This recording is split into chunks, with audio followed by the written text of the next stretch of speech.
Welcome to round 4 of the Parenting Roundabout podcast for the week of February 21st. I'm Terry Morrow, and I'm here with Nicole Eridix. Hello. And Catherine Haleko. Hello. As moms of teens and young adults, we've survived those little kid days, yet we're still rethinking the decisions we've made all through our kids' lives and worrying about what's going on right now. Today's Thursday, which means it's time to give in to our obsessing. And today we're obsessing about small talk and whether it's a dying art. I noticed an article on Wall Street Journal entitled "College Students Forget How to Talk to Each Other." And I thought, hey, I know people who have college students. I wonder if this is for real.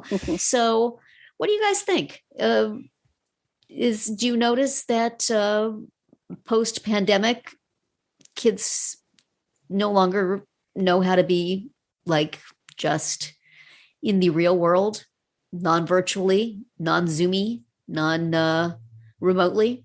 I think they're definitely a lot more reluctant to, put themselves out there, at least from what I see. I don't know, Catherine, what about you?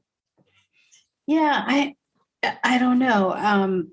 We've talked about this before, but my daughter, during the sort of after the initial first part of the pandemic, but in the next bit, she was working at the public library and she was on curbside drop-off duty a lot. So where she would have to answer the phone, the actual landline library phone. And people would say okay, I'm here, I'm in space number 3 and this is my name. And then she would have to get their books that they had reserved and bring them out to them.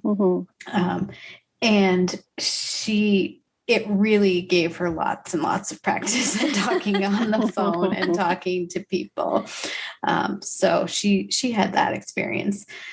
But the thing that I thought did kind of not make sense, but, ring true to me was this line in the article that says that where a 19-year-old says it feels weird to talk to someone without connecting on social media first, which is wow, I believe it for sure. But what a generational shift. That's right. Wow. Yeah. It feels weird. Somebody who's in their a class with them, they wouldn't just go up and talk to that person. They would have to find them on social media and say hey, I think we're in this class together. And then they could talk. No idea. Gosh. It's wild, right? Yeah. That's so unlike any experience your parent has, really. Right. Yeah. Where we would say, I don't know about this social media thing. Maybe you should meet them first. No. Yeah. That's how I feel when I hear that college students or young adults use dating apps. It's but your whole life is about meeting people in person. Not during pandemic, obviously, but it just, before dating apps, that was the time when you met people, was when you were in college or, you're a young adult and you're in the workplace and you have friends and you go out and you do stuff. So it seems like when they first started, dating apps were for old people who missed the window. Who didn't have opportunities like that. So it's weird to me to think of college students using those because they're all right there in front of you.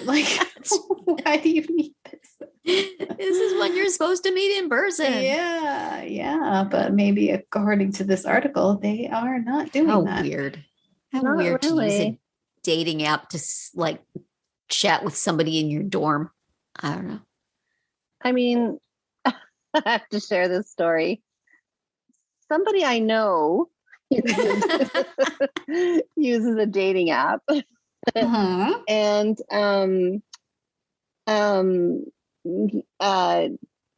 came across somebody on the dating app and thought was very interesting and started chatting, and then realizes 2 days later that certain someone is in that person's very large class at university. But then that person was too embarrassed to point out that they were in the same class, and then that just didn't happen. It's a whole thing. I don't know. Yeah. Well, I mean, there is sort of something comforting about the safety and not really anonymity, but just distance of doing things on social media. Yeah. Mhm. And it's very alluring. I mean, I could very well not just actually see people. I really don't see people very much. I Zoom with my friend now, and I just sit in my room all the time. And it's very comfortable. You know what? I got a nice chair. I can work from bed. I sit on the couch and never have to actually sit through a long, boring conversation with somebody. If it's a long, boring, if somebody's in your living room and you're chatting with them, then it's kind of rude to be looking at your phone the whole time. But if you're on Zoom with somebody, they can't tell. You can be just doing something on another computer. It's fine. They are too. So it's all good. So, but I am an old lady. I'm not a young person who should just be bursting with eagerness to interact with my fellow young persons. Gosh, I mean, with COVID, who knows when that will? Well, I would say, who knows when that'll ever get back? I mean, I remember being in college, and you would be in a party with 15 people in one small dorm room, and nobody thought anything of it. Right. Mm-hmm. But now I don't think you could do that. Although maybe you could. My husband works at a college, and he says the kids are just.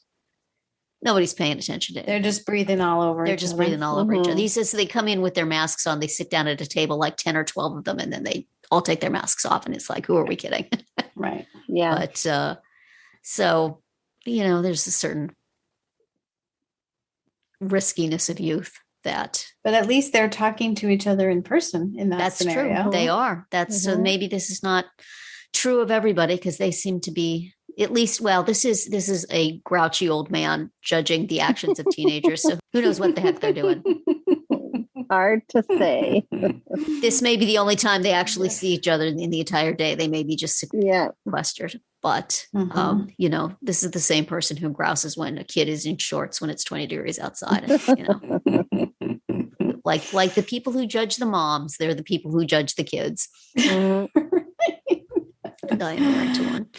So, Well, do you think that this is something that we need to be teaching our college students? How to talk to each other? If we should teach them how do you get away with not talking to each other? That sounds good. How do you do that? It's, do everything in our life through apps, PTA app, volunteer app. Stay at our I'm houses fine with that. with our snooze to go to bed in every night. Yeah. Our senior snooze. Our child restraint desks. And, that's right. Great. Technology giveth and taketh away, I guess. Yeah. I don't know how you teach small talk. I have at various times tried to talk to my daughter about that, because it's an area of difficulty, speech and language in general, and just understanding all the nuances of the way people speak and the way people react, and sarcasm and humor that is not necessarily easy to grasp. And sometimes I do feel like, oh my goodness, wouldn't it be, can we find you a job where you just have to stand by yourself all day? But she likes being with people. She likes talking with people, but it's stressful in a way. Yeah.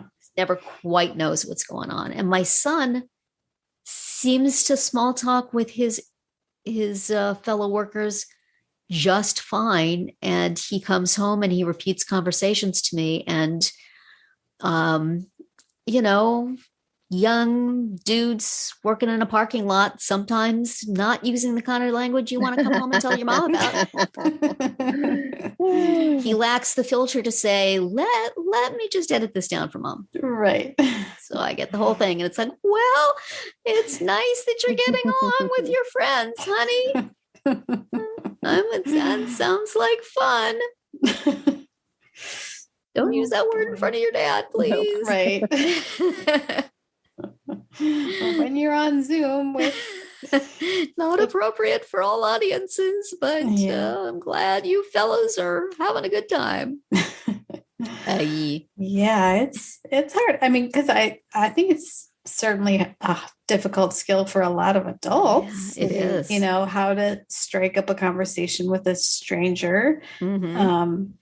You know, some people, of course, just do that in the supermarket or the post office or wherever, but other people definitely don't want to or have difficulty with it. Or I have a bad habit of trying to make jokes wherever I go. You know, the doctor's office and the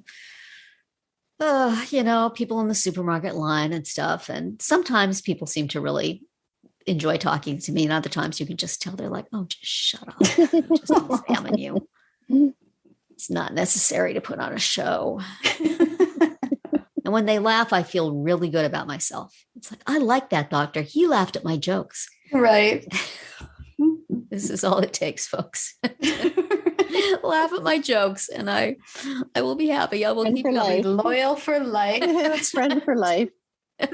Don't let it show. I mean, you could talk about me at the nurse's station afterwards, but just don't let me know. Wait till I'm out of the building.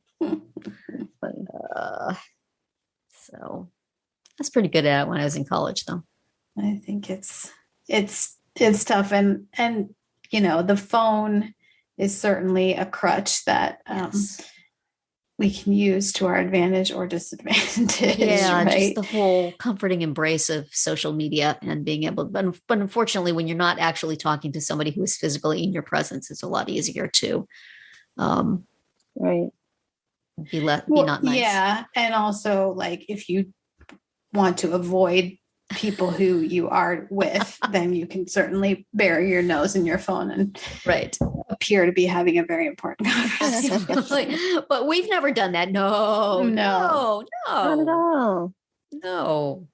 But I think that's also in this article that we started out by talking about, you know, you're at the beginning of class and instead of chit-chatting with each other, they're all just on their phones. Right. Like when I take a yoga class, I don't want to bring my phone to my mat, right?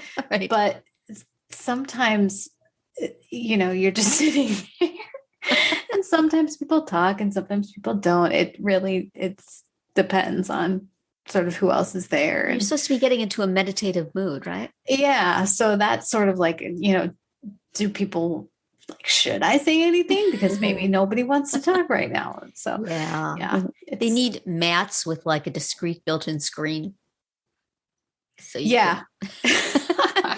oh boy. It's kind of a flat screen thing so that you could somebody will think that you're just you know, readying yourself for yoga, and actually you're checking up on your text. That's got to be a real flat screen. Technology, come to our aid. Please. Well, you can always put in your headphones and listen to a podcast. There you go. Don't want to talk to somebody. Pretend like you're having a conversation with us. It's fine. Right. We will pretend like we're listening. So that is it for today's round 4. Tune in tomorrow when we'll share our roundup of things we've been using or enjoying lately that we think deserve a shout out. Find all our episodes at parentingroundabout.com and talk back in the comments there, on our Facebook page, or on Twitter, where you'll find us at Roundabout Chat.